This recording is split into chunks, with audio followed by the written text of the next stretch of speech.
আসসালামু আলাইকুম সবাইকে বাংলা টিভি ইউটিউব চ্যানেলটির পক্ষ থেকে স্বাগতম। আশা করছি আপনারা সবাই খুব ভালো আছেন। যারা যারা এমপিভুক্ত শিক্ষক এবং কর্মচারী রয়েছেন, স্কুল, কলেজ, মাদ্রাসা এবং কারিগরি সকল বেসরকারি এমপিভুক্ত শিক্ষক কর্মচারীদের বাড়ি ভাড়া, উৎসব ভাতা, চিকিৎসা ভাতার যে দাবিটা আপনারা জানিয়ে আসছিলেন, এতদিন যাবৎ আন্দোলন করে আসছিলেন, সেই দাবি কিন্তু অবশেষে পূরণ হতে যাচ্ছে। তাই বলবো আজকের ভিডিওটি অনেক গুরুত্বপূর্ণ, না টেনে সম্পূর্ণ দেখবেন। এবং এই চ্যানেলে যদি আপনি নতুন দর্শক শ্রোতা হয়ে থাকেন তাহলে চ্যানেলটি এখনই সাবস্ক্রাইব করে দিয়ে আমাদের সাথে যুক্ত থাকতে পারেন, কারণ শিক্ষা সংক্রান্ত বিভিন্ন খবর এই চ্যানেলে আমরা সবার আগে দিয়ে থাকি। তো দেখেন, দ্য ডেইলি ক্যাম্পাস পত্রিকা প্রকাশিত হয়েছে 3 দাবি পূরণ হতে যাচ্ছে শিক্ষক কর্মচারীদের। এটা কিন্তু 14 অক্টোবর 2025, মানে রিসেন্ট খবরটা প্রকাশিত হয়েছে। আপনারা আগে শুনেন তারপরে বলবেন। এখানে দেখেন ছবিটা দেওয়া আছে, এমপিভুক্ত শিক্ষক কর্মচারীদের আন্দোলনের একাংশ ছবি কিন্তু এখানে দেওয়া রয়েছে। তো বেসরকারি শিক্ষা প্রতিষ্ঠানে কর্মরত এমপিভুক্ত শিক্ষক কর্মচারীদের 20% বাড়ি ভাড়া, চিকিৎসা ভাতা ও উৎসব ভাতা 75% করার এই 3 দাবি পূরণের আভাস মিলছে। মানে 3টা দাবি আপনারা যেটা করেছিলেন, যে বিষয়টি নিয়ে সিদ্ধান্ত নিতে আজ মঙ্গলবার 14 অক্টোবর ফের সভায় বসবেন শিক্ষা ও অর্থ মন্ত্রণালয়ের কর্মকর্তারা। মানে মঙ্গলবার কিন্তু এটা নিয়ে বসার কিন্তু কথা ছিল।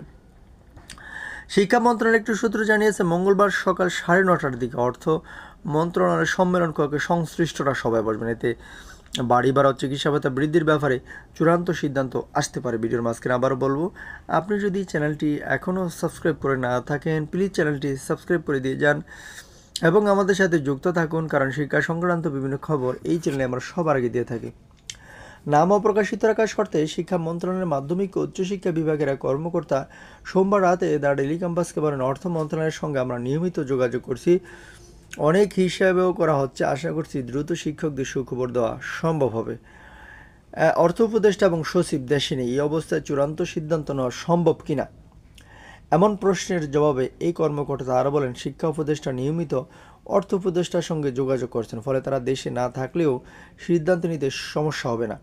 শিক্ষকরা হয়তো মঙ্গলবার 14 অক্টোবর সুখবর পাবেন। শিক্ষকদের বাড়ি ভাড়া কত শতাংশ হতে পারে এমন প্রশ্নের জবাবে শিক্ষা মন্ত্রণালয়ের কর্মকর্তা আরও বলেন, শিক্ষকদের দাবি অনুযায়ী বাড়ি ভাড়া মূল বেতনের 20% করা হতে পারে।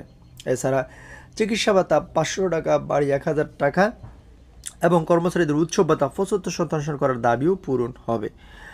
প্রসঙ্গত 20% বাড়ি ভাড়া ও চিকিৎসা ভাতা বৃদ্ধির দাবিতে আন্দোলনরত শিক্ষকরা তৃতীয় দিনের মতো অবস্থান কর্মসূচি পালন করেছে। নতুন কর্মসূচি হিসেবে আজ মঙ্গলবার দুপুরে মার্চ টু সচিবালয়ে কর্মসূচি পালন করবেন তারা। একই সঙ্গে প্রজ্ঞাপন না হওয়া পর্যন্ত আন্দোলন চলবে বলে শিক্ষকরা জানিয়েছেন। সোমবার বিকেলে রাজধানীর কেন্দ্রীয় শহীদ মিনার থেকে এমপিভুক্ত শিক্ষকদের পক্ষ থেকে ঘোষণা দেন এমপিভুক্ত শিক্ষা জাতীয়করণ প্রত্যাশী জোটের সদস্য সচিব অধ্যক্ষ দেলার হোসেন আজি। তিনি বলেন, রাতের মধ্যে যদি প্রজ্ঞাপন বা কোনো ঘোষণা না দেওয়া হয় তাহলে লং মার্চ ও কর্মবিরতি চলবে।